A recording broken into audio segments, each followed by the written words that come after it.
This is Mark Guerrero. Welcome to East L.A. Music Stories, episode 34. My guests are the Counts.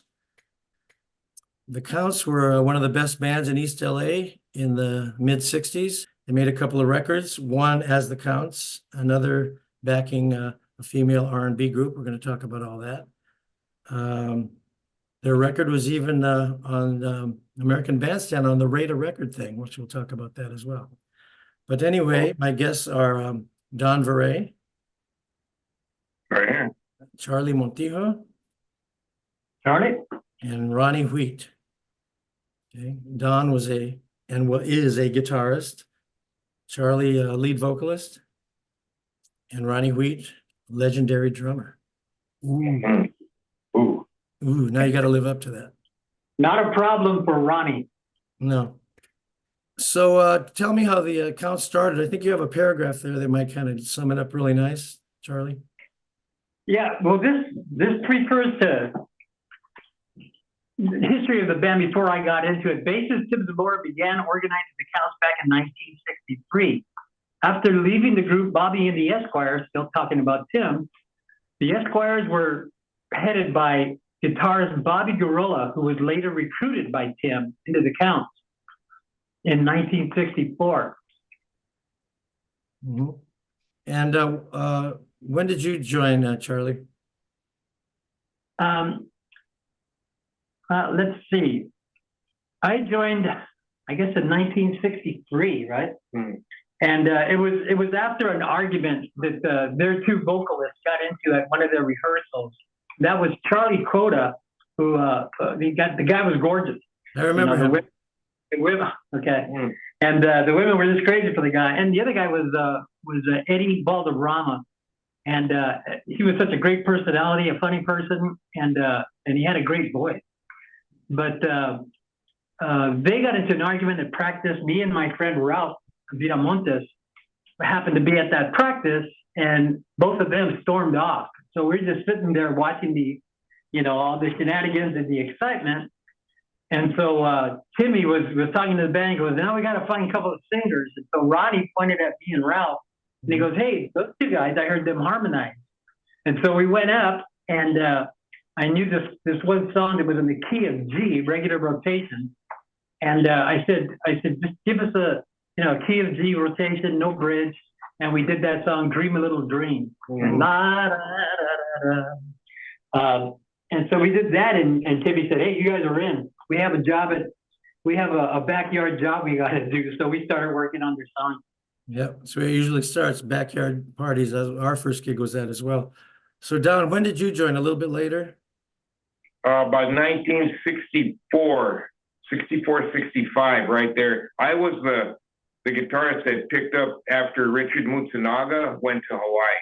Now let's talk about him. Now he was the only Asian American that I noticed in the East Side Sound in all those bands, and he was very good. I remember he had a Stratocaster, and I remember we did some gigs. I remember we played at San Alfonso's with the Counts, and I remember checking him out.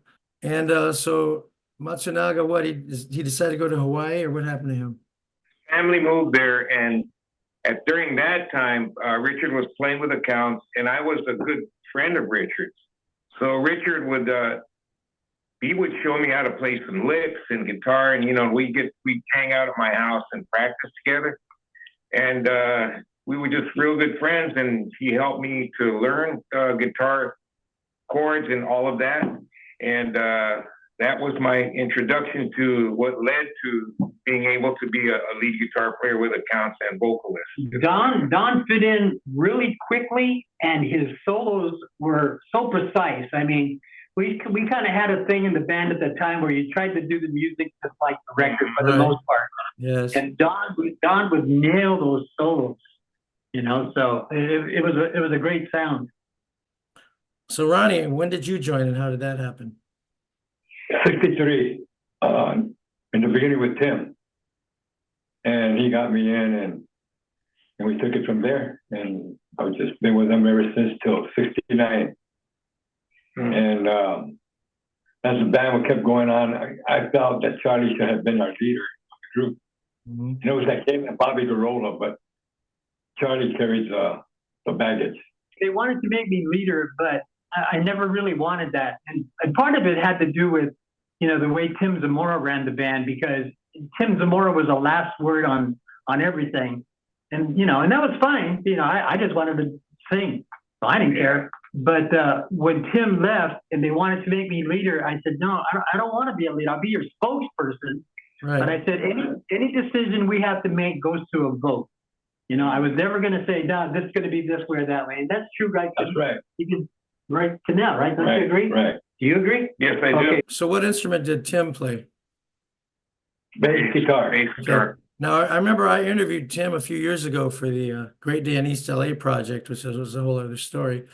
But he mentioned that he had left the Counts and joined the Progressions, Little Ray's Progressions, right? Right. Yeah. Right. Which was another great band. Oh, yeah.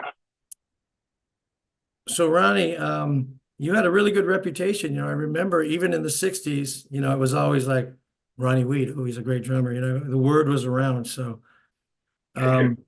so what were your drum influences? Did you have any jazz or rock and roll influences when you started out? Started off in jazz, Buddy Rich, Wow. Louis Bellson, and I would pick up things from them. And then with the rock groups, it was like John Bonham from Led Zeppelin, yeah. Mhm. Also Dino from the Rascals. Oh, he was Oh. good. Yeah. Oh, yeah.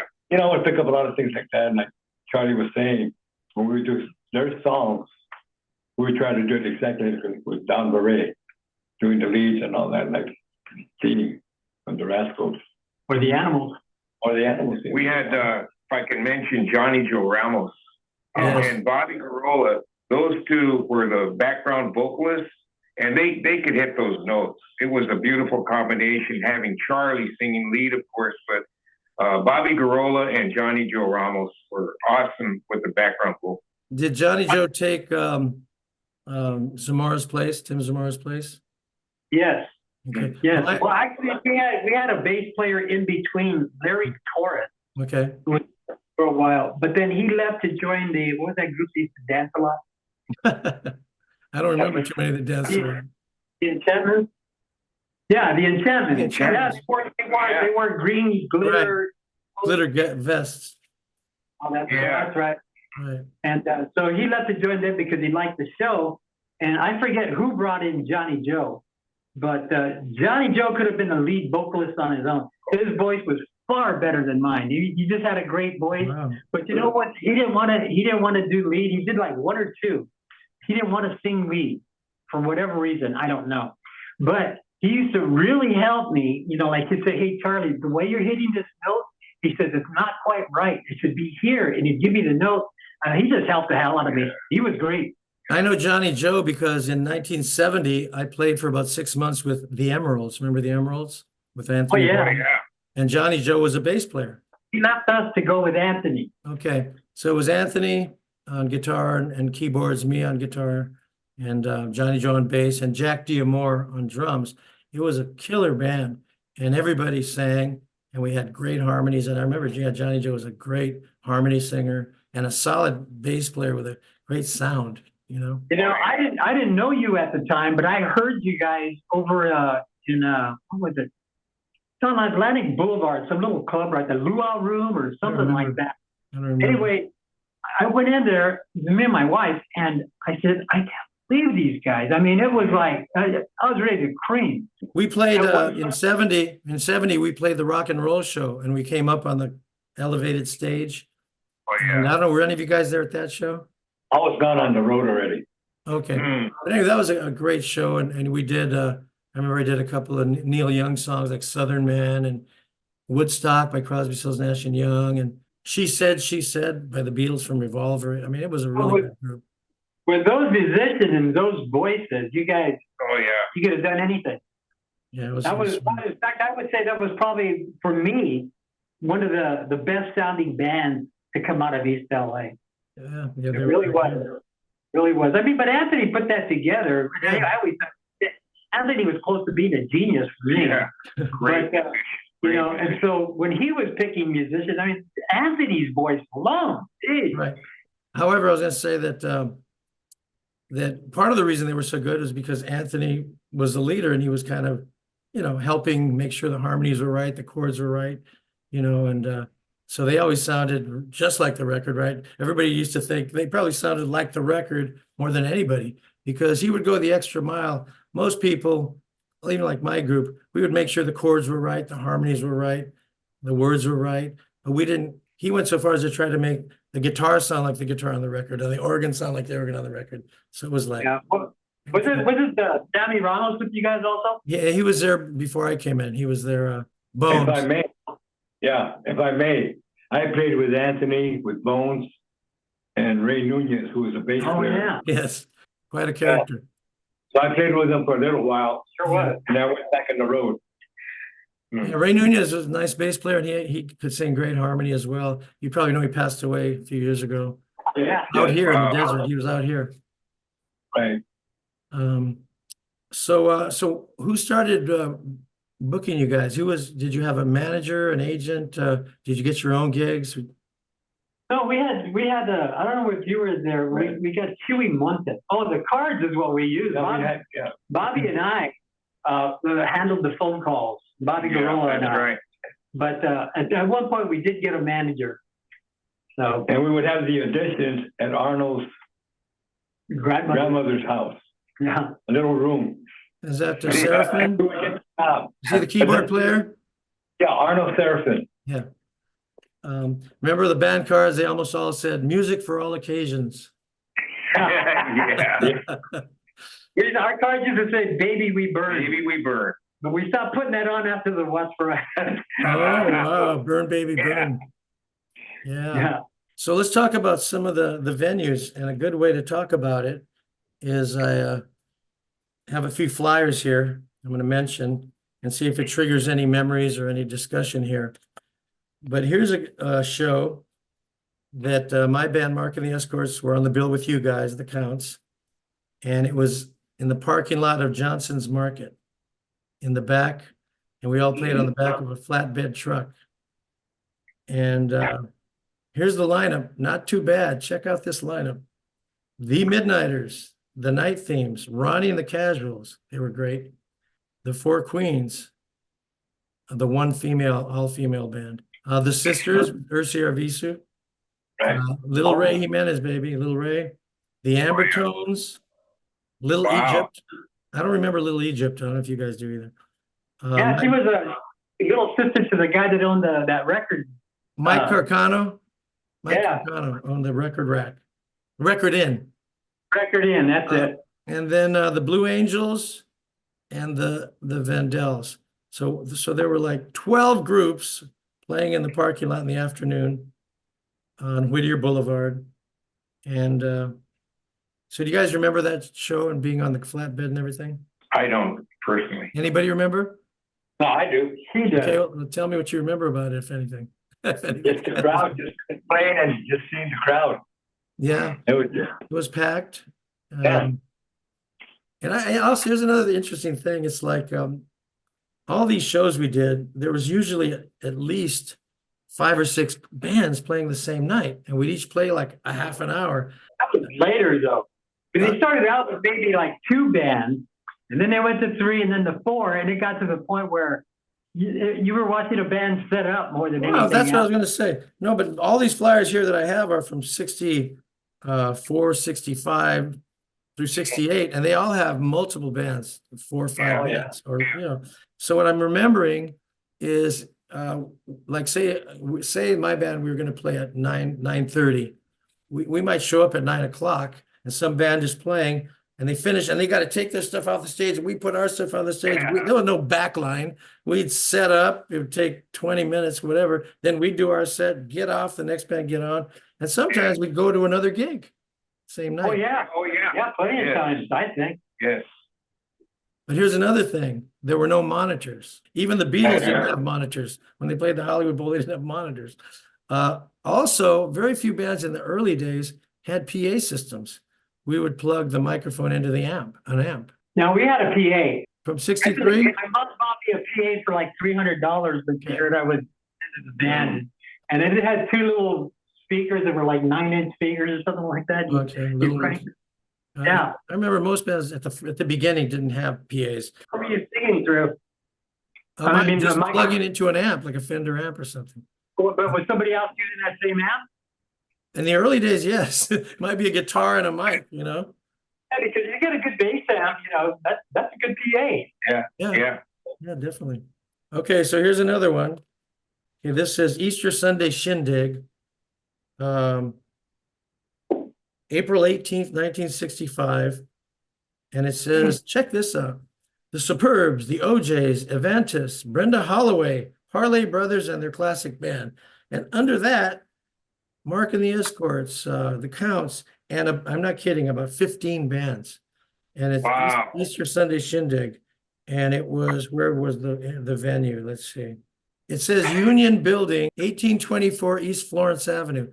I don't think that's the big Union. It must be some other Union Hall. Do you remember this gig, anybody? Not me. I don't remember that one.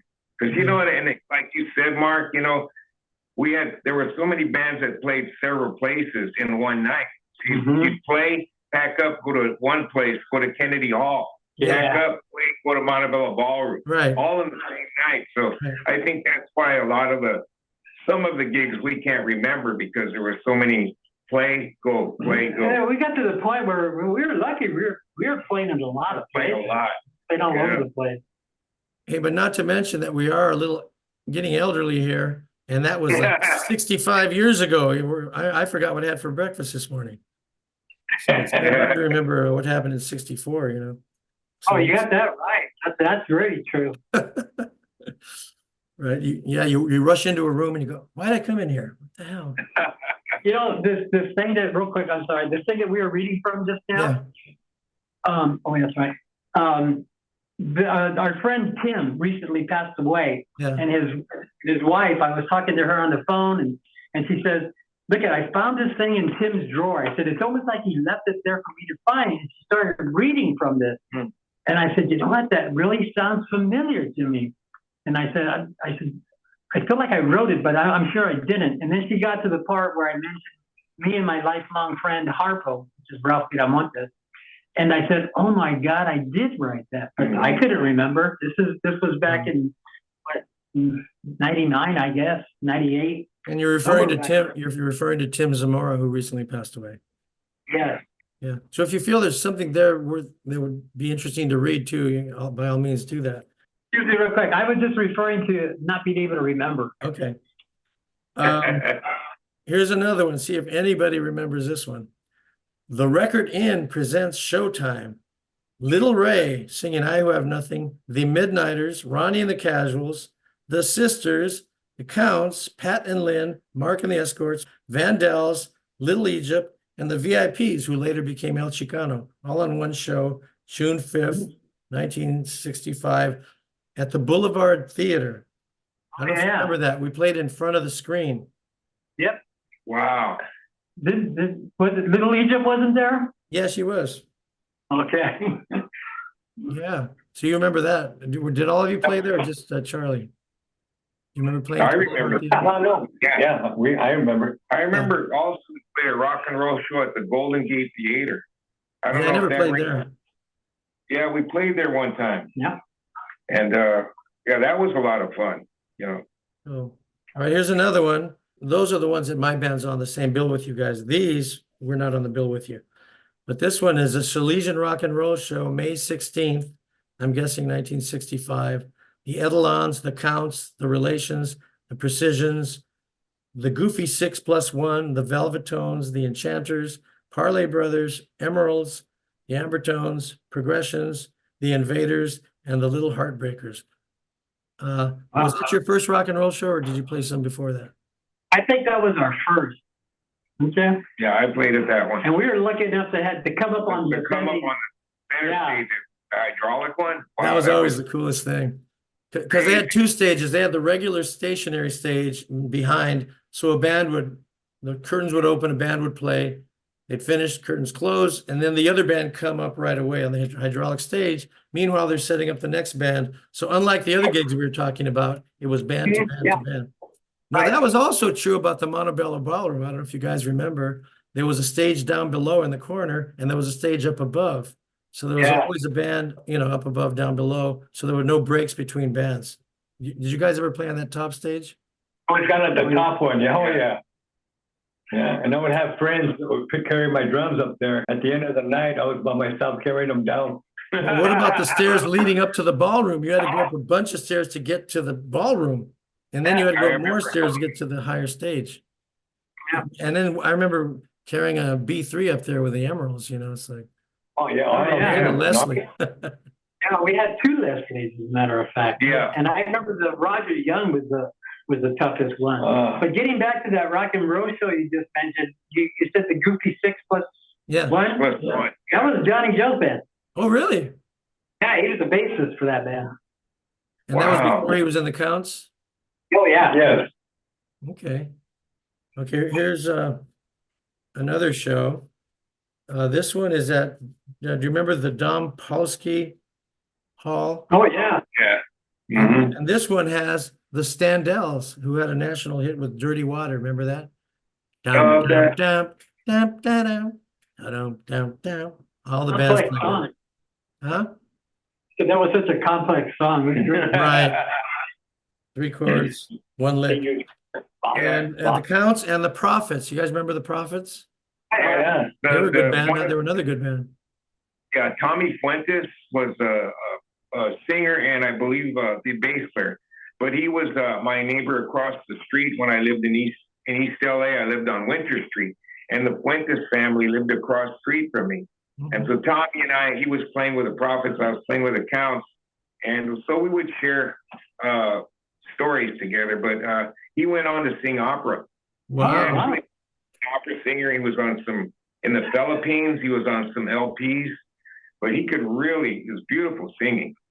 And that's matter of fact, that's where I started playing, was in his garage. Oh. Tommy's garage. We just go back there and mess around, and a lot of East L.A. players come from garage bands. Of course, we all started in the garage, Yeah, and practiced in the garage almost through the 60s. I mean, we didn't have rehearsal halls, back then. yeah. The never Prophets, did. they were another really good band. In fact, they had John DeLuna on drums, who later was El Chicano's drummer. And they had some really good players. Okay. All right, here's another one. Dance and Show, Little Ray and the Progressions, Zulu and the Warriors. I don't remember them. They were Wow. obviously, using the Cannibal the Headhunters idea. The Medallions, the Sisters, the Counts, the Riddlers, the Exotics, and the Essence. I mean, remember the Exotics? They were another. Oh, yeah. Oh, yeah.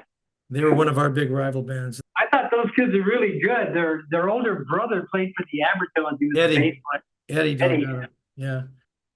Oh, I was just saying, their singer, Richard, he had a great voice, but he had some problems with I don't know, using stuff. But His name was Richard Alvarez. He went to Garfield too. The most of the Exotic, I think all the Exotics went to Garfield, and so did I. And Richard he was a ladies guy, because the girls just go crazy for him. He yes, was really he good. was Richard Alvarez. But Then they yeah. had another singer named Larry. Yeah, Larry. Larry Avila, and the Delgado brothers.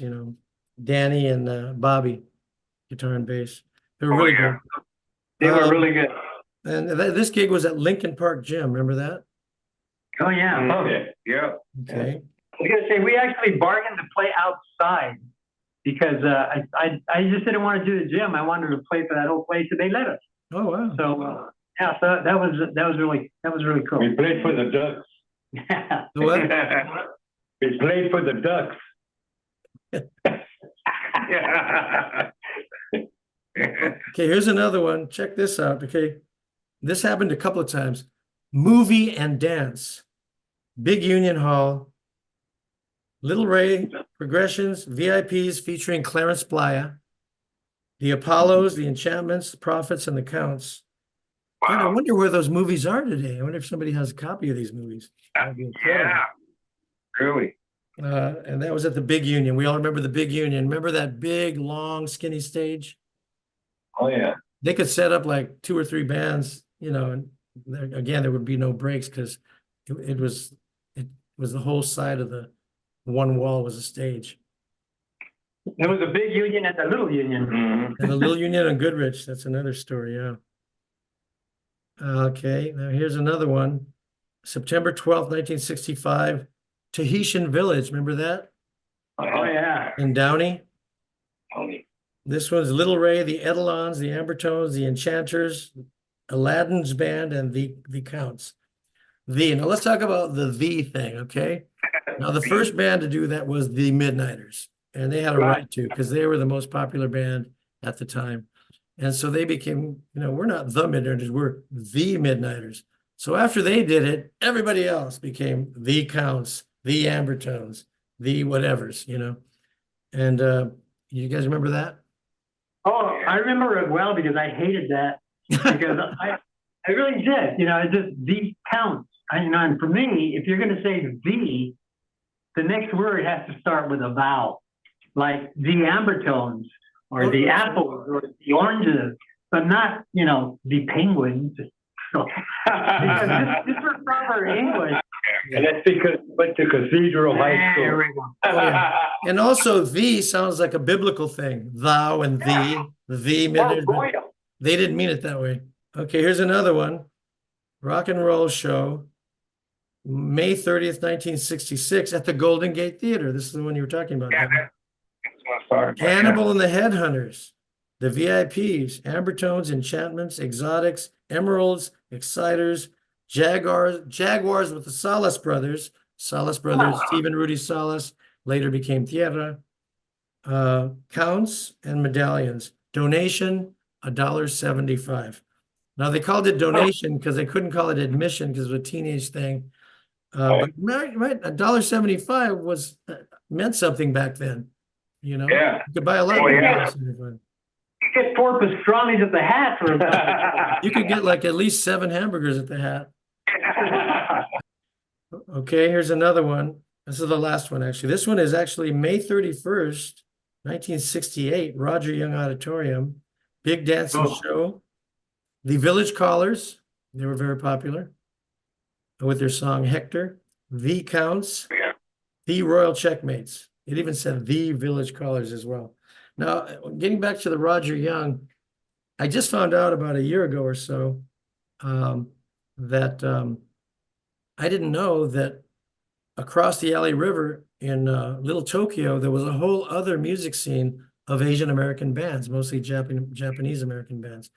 And we were just discussing that, Richard Matsunaga was one of the few Asians in our scene. But right across the river, there were like countless bands and venues. It was like another East Side sound happening. Well, that wasn't that East Side, it was on the other side of the river. But and they were very influenced by us. They loved the Midnighters in particular, the Emeralds. And they would do Midnighters songs and they played in our style. And I didn't find out about it. Maybe 2 years ago, I got an email from somebody. It turns out that one of the members of one of those groups wrote a book about it. And it's great. And it has pictures and the names of all the guys in all those bands. And Anthony Viray and I went to a seminar that they had. I don't know, maybe not the word seminar. It was an event in Little Tokyo where they had a panel discussion with some of the guys from the bands from the Japanese scene. And they talked about what was happening and how they were influenced by the East L.A. bands. And they played the Roger Young Auditorium. That was one of their main venues. And the Emeralds would play with the Japanese bands on some of their shows. Did you guys ever play at the Roger Young when it was Japanese bands on the bill, or was it mainly the East L.A. bands? No. Yeah. So I think the Midnighters did. I know the Emeralds did. And I'll show a picture of the book right now on screen. Anthony Viray told me a story about one of those things, but I can't remember it. It was just nuts. But Yeah. he had some story about an experience about playing out there. Yeah. And interestingly enough, too, I checked out the book. There were some Chicano musicians from East LA that played in those groups, where they were the only Chicano in an all Asian group. And there was one guy who was lead singer of one of the bands who I went to junior high school with, Daryl Yoshihara. And I had no idea when I was going to school with him that he was in a band when I was in a band at the same time, but they were playing on the other side of the river. But yeah, it was really interesting to see they had their own big scene going. Do you remember mid 60s, the British invasion had already happened, and there were these girls, and they were called jetters. Do you remember that? Yeah. Guys too, really. Yeah, I heard there were guy jetters, but I don't remember how they dressed. Do you remember? Yeah, peacoats and watch caps. Peacoats and watch caps. And the girls I remember would wear like mini skirts, like tank tops, hoop earrings. They had kind of like Beatle haircuts, maybe wearing like desert boots, and they were around there, and they were like 15, 14, 16 years old. And I remember seeing And drinking. Huh? And drinking. And drinking. Yeah. I remember seeing a lot of them at the big union, but that was an era that just lasted about a year, the jetters. But they were definitely a phenomenon that was going on. Really was an interesting time. Yeah.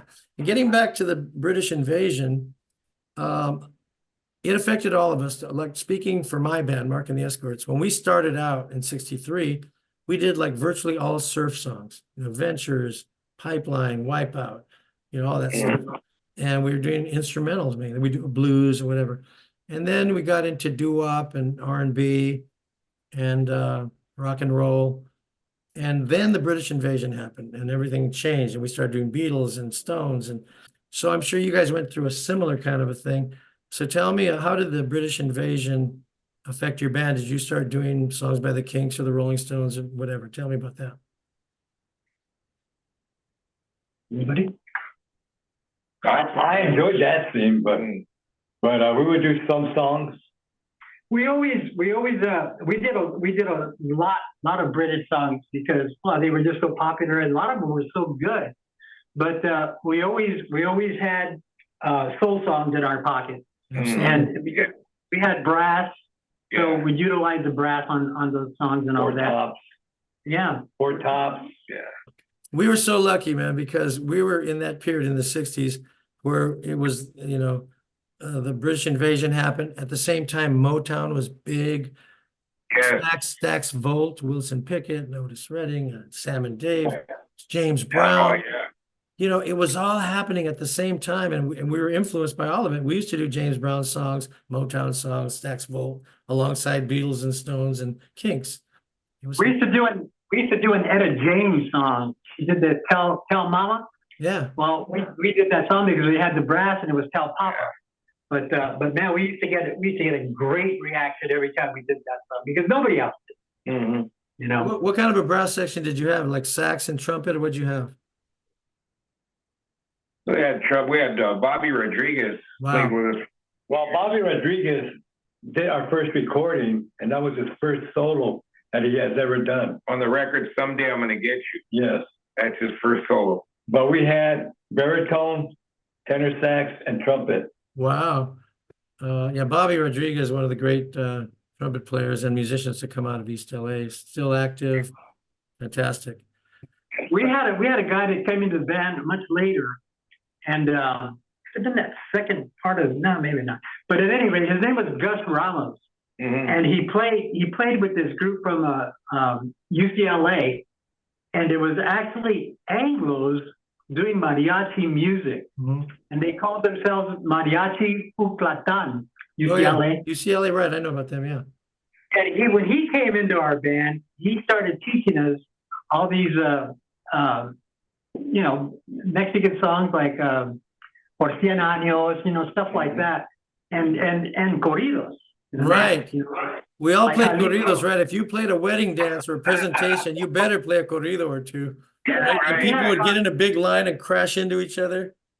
Right? We had about 3 corridos and 3 boleros in our pocket, and oh man, we got jobs at weddings like nobody's business. Think of those corridos when people would get in lines and they literally on purpose crash into each other. It was an early punk mosh pit before the punk scene.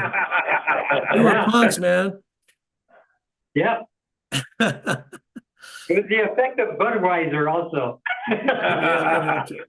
Speaking of that, there was once in a while there would be violence at some of these shows. I remember playing at the CYO Hall on Brooklyn, and there would almost always be a fight there. And I remember one time we were playing and suddenly people start fighting and then more people jumped in and chairs are flying and we'd get behind our amps and keep playing, as long as we could. Keep Do you remember playing. any fights breaking out? Keep Oh, playing. yes. I remember one specifically in Pacoima. We used to go to Pacoima a lot. We had a fan base there. They really liked Yeah, it. we did. It Remember was that, amazing. It Charlie? was amazing. I forgot And about it was that. like a gym, and there was probably, I don't know, it was about 400 or 500 people in the gym, and we were playing.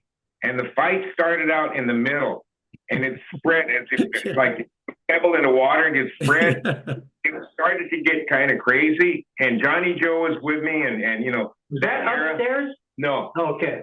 and we just said, hey, let's pack up and get out of here. And we packed our stuff up and split because it was getting pretty crazy. We usually had a thing where if you could keep playing, keep playing. Right, exactly. Attention on the band and not on the fight. Yeah. But I remember sometimes we you were had to playing- stop.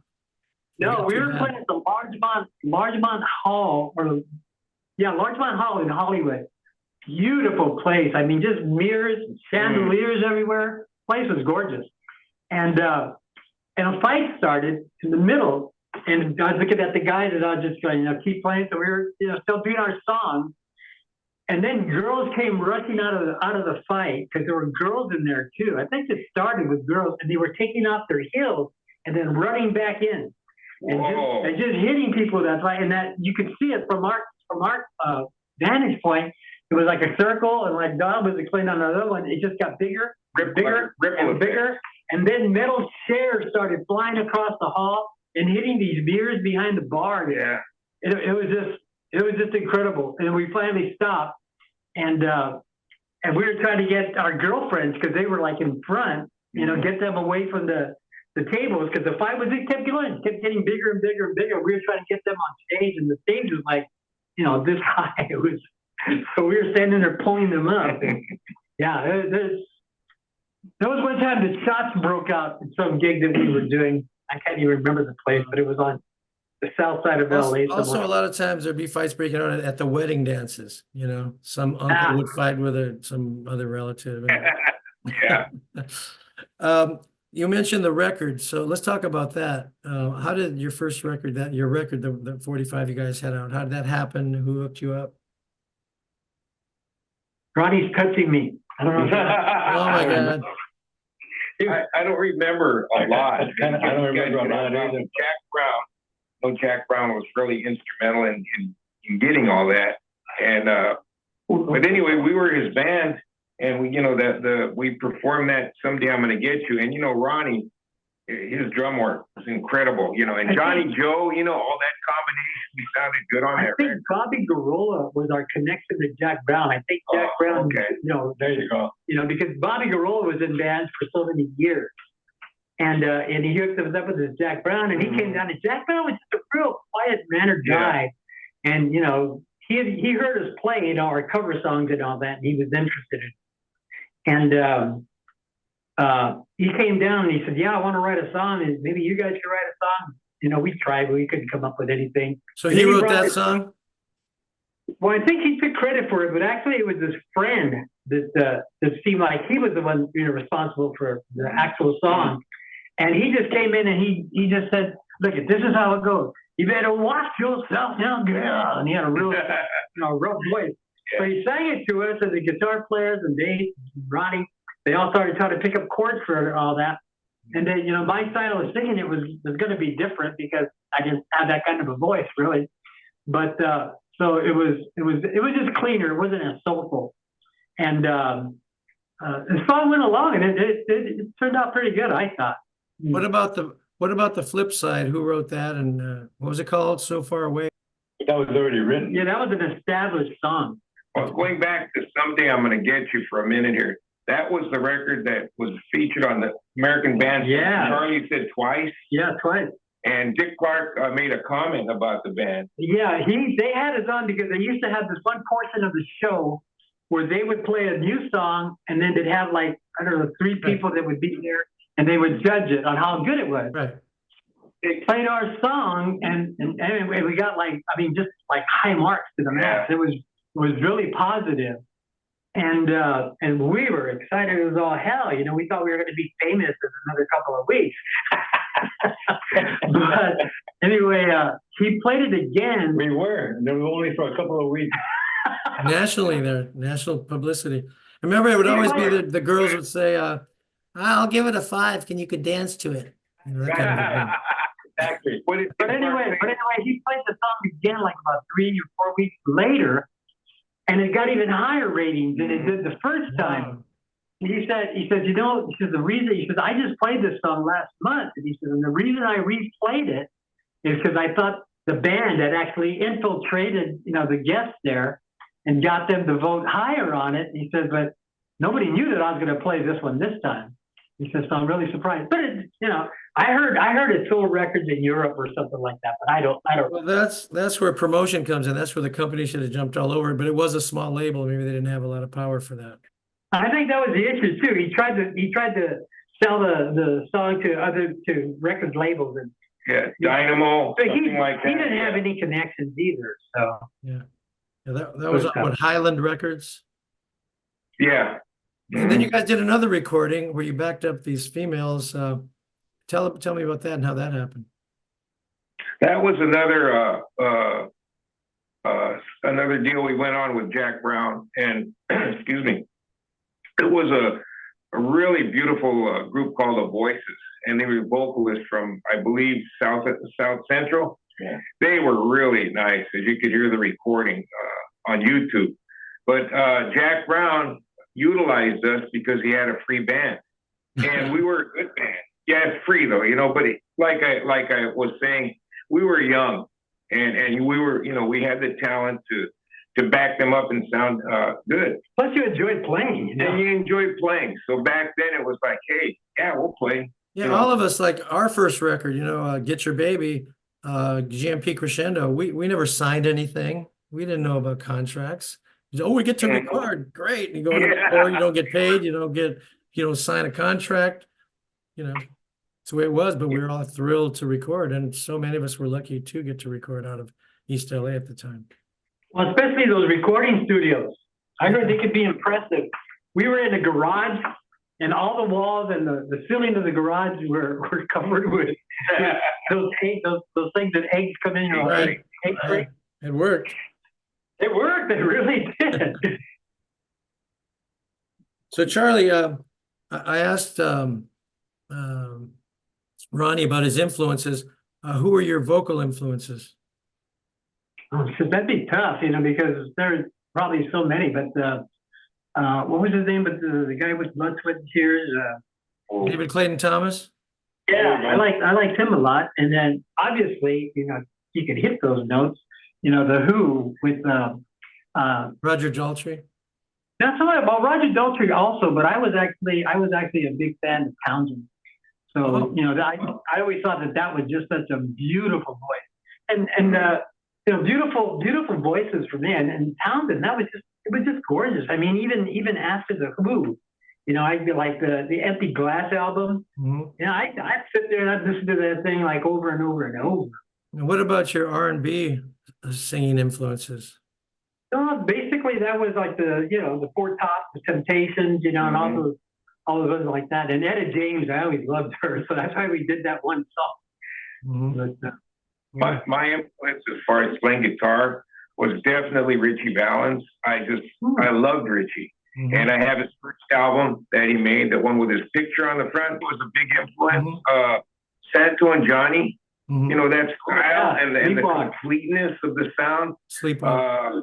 Great, you know. Still hear that song in commercials. You still hear it. It's the beauty and the talent and the feel. You know, to feel the music and you know, you could play notes, but when you could get down and feel the music like that is what pulled me in. So that was a big influence in my life. And you know, I, along with everybody else, I cried when the plane crashed.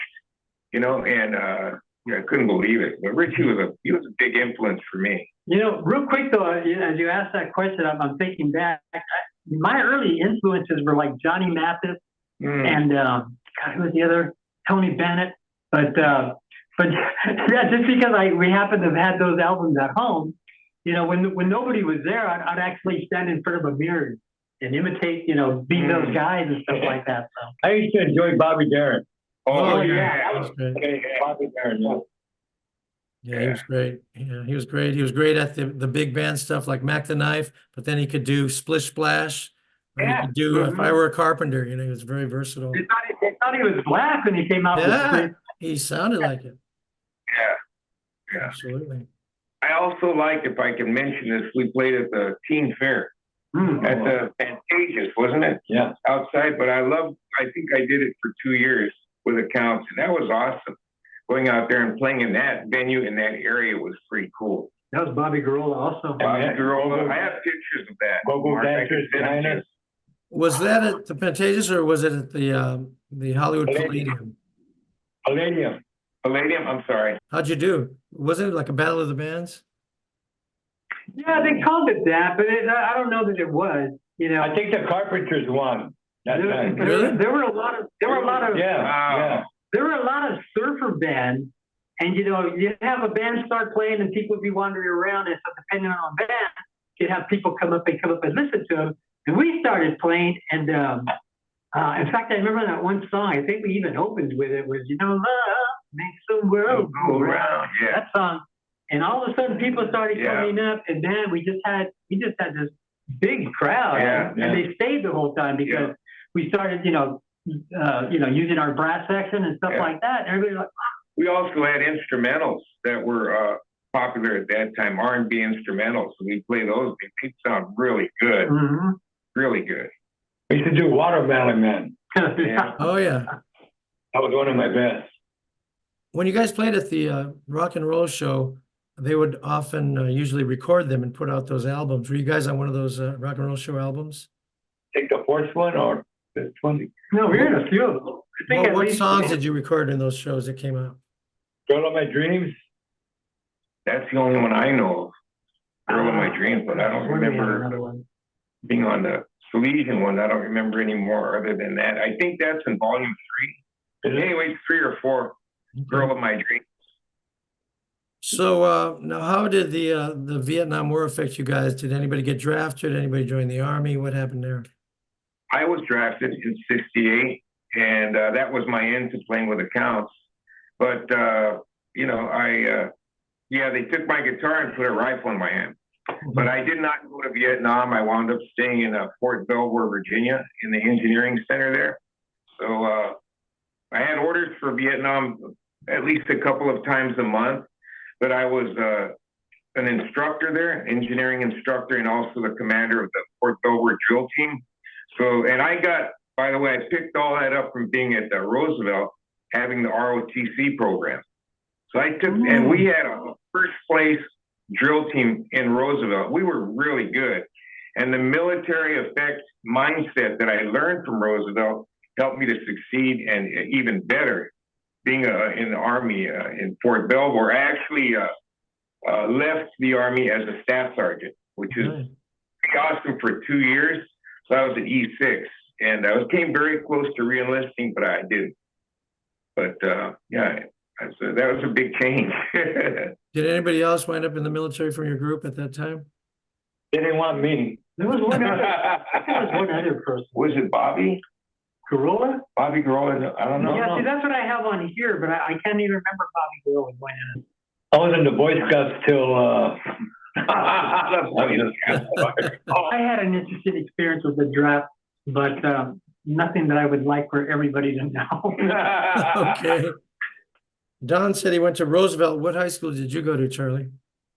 Cathedral High in L.A. Catholic school, right? Yes. And what about you, Ronnie? What high school did you go to? Salesian. But then too many problems, boxing problems. So I went to Roosevelt, and I was a senior there. Nobody messed with Ronnie in those days. Well, I know we discussed earlier that off camera that the Counts did go on and on and on, but you guys kind of were all out of it by around 68, 69, right? And I guess the military got you out, Don? Yeah, military got me out, but we started playing again in '99. We got back together in 1999. But before that, I think Charlie had mentioned you guys, most of them got together in 72 again. Yeah, it was about 72. Yeah. I left at 69 to go on the road. Mhm. And that's where I went on the road. And But those early years, 65, 66, that we're referring to, it was awesome. That was a And prime also- time. It's prime time, but also the entire East LA is a special place. Yes. I will always be, I'm older now, but East LA has got a special place in my heart because the love I receive from neighbors, friends, there's nothing like it. It's hard to explain to somebody what it's like to be raised in East LA. Yeah. Willie Garcia, I like what he said on one of your interviews. He said that we were colorblind. And so true, because my neighbors next door were Japanese. There was a large population of Afro-Americans along Malabar Street. Mhm. Japanese up on Floral Drive. There was a large population On there. Woods and Brightwood up there by East LA College. Yeah, everybody got along. Everybody got along. Just incredible. The first time I learned about prejudice was in the military, and it was shocking. You could have socked me in the stomach like a heavy blow when I saw it demonstrated amongst my peers there. So East LA, as far as that particular time and being raised in East LA, I don't think you could have a better upbringing, in my perspective, anyway. and for myself, I really appreciate Mr. Taggart for doing all what he done because it kept me out of the gangs.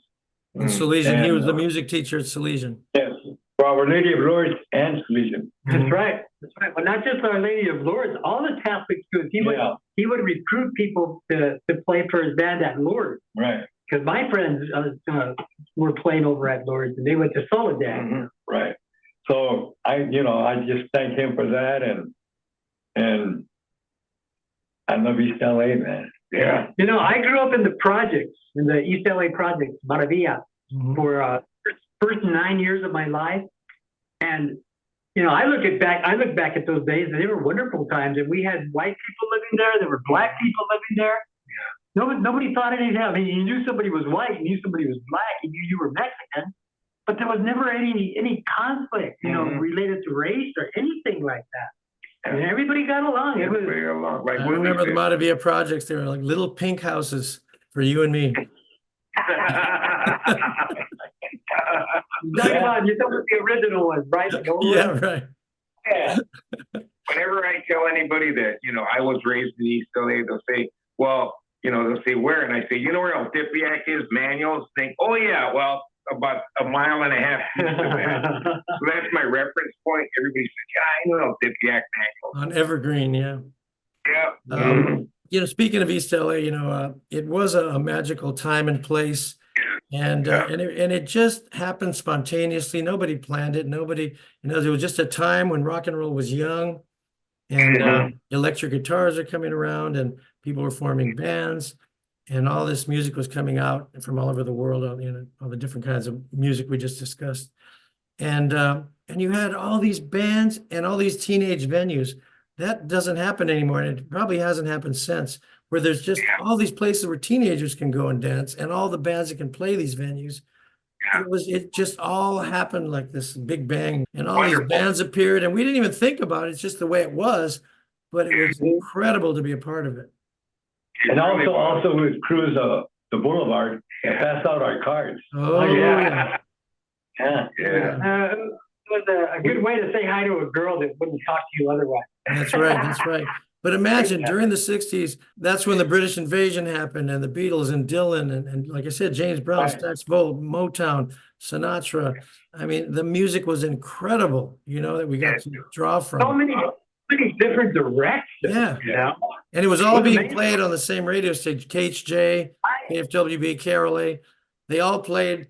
You'd hear a Sinatra song, a Beatles song, a James Brown song in a row, Huggy Boy kept the rock and roll in the heart of the soul, because that I had, being young again back in the time that the Beatles and all that was happening, in my mind I was saying, oh no, the East LA sound is going to be gone, because I recognized the fact that there was a special content in all the music that we played, the Counts, the Ambertones, the Emeralds, all these groups. there was a certain quality that I loved, and you could identify it. So in my mind, I was thinking, man, don't let that go away. Right. So fortunately, it's still, with a group, we have some groups out there that still do it, of course. But, And there's people that still ask me, what kind of music did you play? And they'll say top 40 or variety. Yeah. That's right. right. Yeah. I forgot to mention that amongst all those different kind of artists that were happening, the East LA bands are right in there. You had the Midnighters, the Blendells, the Premiers, Cannibal Headhunters on the charts with the Beatles and the Stones and James Brown and Frank Sinatra. And then you had people like Trini Lopez and Chris Montez, all these different Chicano artists, Renee, Sonny Osuna on the charts. The Armenta brothers. Remember the Armenta brothers? Mm-hmm. Mark, didn't Cannibal and the Headhunters open up for the Beatles at the Hollywood Bowl? Yeah, Shea Stadium, Hollywood Bowl. I saw them at the Hollywood Bowl opening for the Beatles. That's a combination that is. And the premieres opened for the Kinks and the Rolling Stones and all kinds of great R&B groups, and Blendells toured to the Dave Clark Five, and the East LA bands got in there with all the mainstream acts. And you're going strong. Yeah, I'm still rocking, and that's why I do these interviews. That's why I do my website, because I'm so proud of East LA and all of us, and how much talent was there, how many people did so many great things, made great records, had hit records. It's a tremendous story that we got to make sure gets documented. And that's why we're doing this. And if you ask me who is the greatest drummer from East LA, Yeah, to me it was Danny Lamont. he recently passed away. Yeah. Danny, he was in the Midnighters early on, played with El Chicano. The Vesuvians. Yeah, the Vesuvians. I remember the Vesuvians. Oh, so how about Don sent me a clip of when you guys played with Rudy Moreno, and what year was that? At the Hop. That was 99, 2000, right there. Yeah. And you guys sound freaking great, man. And Charlie's singing his ass off. You're a hell of a singer, man. Seriously, a hell of a singer. Yeah. And you were singing a blues song. What was it? Do you remember what it was? Ain't but one way out there. Lord, I just can't go out the door. Bum, bum, bum, bum, bum. Yeah, we had Michael Sandoval, and was a guitar player along with myself. And I consider it an honor to play with Mike. I love Mike. And the year or two that I played with Michael was precious to me. And again, these are another thing with the bands is we crossed over. So we made these friendships that are for life. And Michael Sandoval is my cousin. That's Ronnie's cousin. Mm. And and I have a history with Michael in ROTC. I was a lieutenant colonel, and Michael was a sergeant. But it's just wonderful, precious memories, man. So. But the time you saw him at the Hop, I was not with him. It was your son. Oh, yeah, that's right. You played drums. Yeah. But you guys sounded great. I mean, to think you hadn't played in a while, you get together and sound fantastic, That's because I wasn't playing with him. Is that why? Okay. We'll have to remember that for the next gig. Actually, we're really fortunate to have a drummer, because replacing Ronnie is almost like, it's boring, because anybody else that comes up is not gonna live up to what we were accustomed to. But we did get this one guy, Marty Ledesma, I think, and he played with us while we were playing at that club, and he was pretty amazing. But he didn't really take it real serious. I guess he didn't want to be a drummer his whole life and stuff like that. So he joined the Highway Patrol, moved up north, but he was little known. You don't know him? No. I've got a recording of us. I've just got to redo that tape, but I'll make copies for everybody. But Mark, I want you to know I really appreciated you from way back when you were a kid. I mean, we're the same age. Yes. But you always look little to me, though. Well, I was little. I mean, especially in the early 60s, I didn't start growing till 11th grade. So I was always like the shortest guy in the class. Silly in the 11th grade, I shot up. But in the early days, I was a little guy.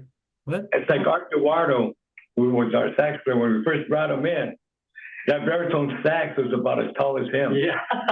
Now you see him, he's tall now. Well, just watching him carry it, it was like, I had a poor kid, because he was just a skinny little guy when he joined our band, but man, he could blow a horn, boy. I have a picture, and I didn't share this with you, Mark, but I had my first group in my entire life, had Tommy Fuentes from the Prophets. I remember Tommy. Myself, Art Eduardo, and Arnold Serafin. Arnold's a wonderful. What was the name of that band? The Rousers. That's right. And I have a picture of that, and it's a picture. I'll send it to you. We're playing at Roosevelt High School in the gym. They call it Sports Nights. Oh yeah, we played there. You could see the variety of students there. It was just a mix of students. Oh yeah. You just see them in the background. Yeah. But that was my group that I played with. It was a neighborhood group because Tommy lived across the street. Arnold was up in Soto Street. So, we started that, and that was really my first band, was the Rousers. And then I was blessed enough to play with these gentlemen here in the Counts. I remember Garfield and Roosevelt, and I would attend functions, especially like the Garfield Roosevelt game. But Garfield, it was Mexicans, Japanese, and blacks, and there were quite a few Asians. They were mostly Japanese. Yeah, I went to Garfield. There was at least 5% Asian. Pretty a lot. That's where I wanted to go to school. My brother said, you can pick between Cantwell, Cathedral, or Loyola. And I go, no, man, I'm going to Garfield. He goes, no, you're not, because he was 8 years older than I was, and he was going to pay for my tuition. And I hated that. I really wanted to go to Garfield so bad, because I've been to those games all my life. Yeah, right. Hey, Don, did you say Roosevelt Sports Night? Yeah. Yeah, well, I used to play Garfield Sports Night. I never played Roosevelt. Yeah, it was a big deal. I remember when we got that gig, it was like exciting. I remember calling the guys, guess what? We're playing at Sports Night. It was like a big deal. It was Art Duarte. I think five of us. We played Where Lovers Go, by the Jaguars, these songs that we knew. But I was freaked. I was scared, man. I mean, I'm white enough as it is, but that was even drained. That was drained. I was pale. But you know what? It came off. But yeah, that was a picture I just came across. I got to send it to you. Yeah, I'll put it on the show. It'd be great. We used to play at East L.A. College. Remember for that Thursday afternoon? Oh yeah, East L.A. College. We play there every week. Well, half of us were going there too. Yeah. But yeah, we rocked that place. Yeah. We really did. And because they had groups there before, but they were pretty much like, I don't know, Ozzy and Harriet type groups. But yeah, we got in there and we started doing it like every week or something, every month, something like that. We were a regular there. Yeah. And my uncle, he was a deputy sheriff, and he would be in there because he would find out that we were playing in there. And so, the station was right next door. So he would be there and all proud. Yeah, but we were packing that place. Yeah. We were packing that place. It was in the afternoon, and it was so much fun. And what was the room you were playing at the school? Was it like the rec room? Cafeteria. Cafeteria. Got free lunch. Free lunch. I want to mention, we played at the General Hospital for the. Oh man! Oh my gosh, that's right. And that girls' prison, yeah. The women's prison. Oh, it was a girls' reform. But at the General Hospital, they would get up and dance, and we would feel sorry for them because they would have those bands around their wrists, and some would fall, and they would stop dancing, go sit down and pout. So you were playing at the General Hospital? It was for the Candy Stripers, actually. Okay. So it was just like a donation. We did with that other Bobby Garola thing, but we did a gig there, and then we did this one at that girls' reform school or something where they were crazy for you. Yeah. Was it like a place, like a juvenile reform school? Yeah, we played at one. My band, the Men from Sound, which was my mid-'60s band, we played at a girls' juvenile hall. The one we played at was off of Eastern. They put us in like a circus wagon. I remember that. Yeah. Had like bars on it, like animal crackers have that bars. And they told me not to throw my sticks. And then when you started playing, some of the people in the audience had there would be a stare like that, just a stare. And that kind of a thing. But it was quite an experience. Real quick, I got this quick story. But getting back to the General Hospital, that Candy Striper thing, it was for patients from, I think, the psychiatric ward or something like that. But anyway, this one woman got a hold of me during our break. She said, remember that already? But she said, I only come here to get a rest when I just get too excited at home. He says, my husband brings me here. But my husband, you know, he books groups, he books bands, and they're all over Europe. They go from here, they go to Europe. And she says that I think he would really be interested in hearing you. So she started going on and on and on. And I've got Bobby Guerrero right away over there. And she would say when we are available to meet with him and all this stuff like that. And finally this nurse comes by and she looks at me and she goes, and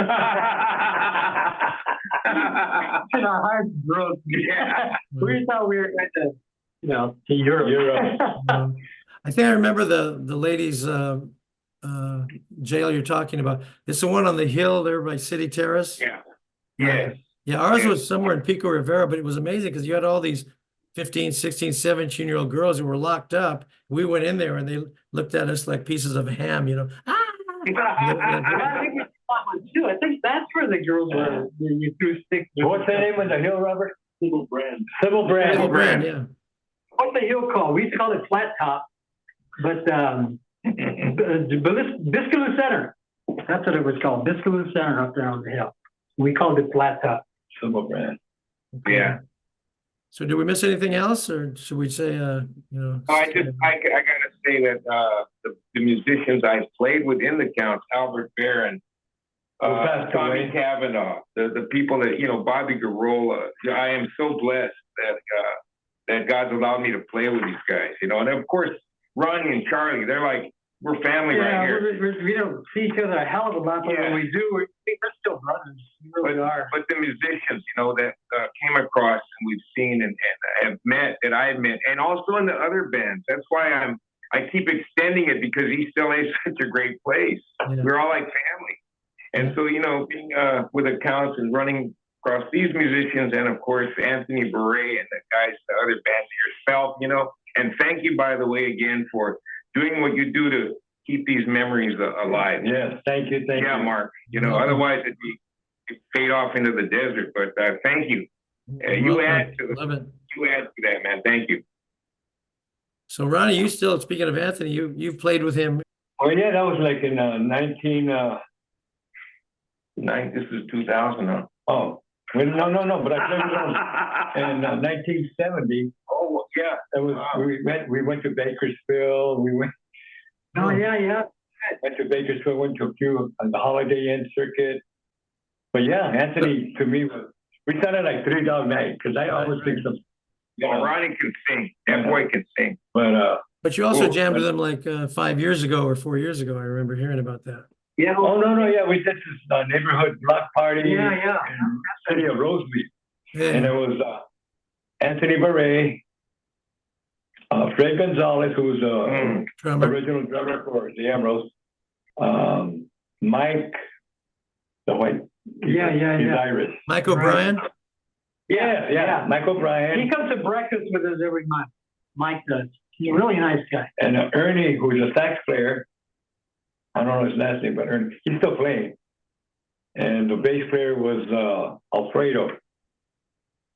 And matter of fact, with Alfredo, Anthony, and myself, Alfredo had a recording studio on Beverly, him and his brother.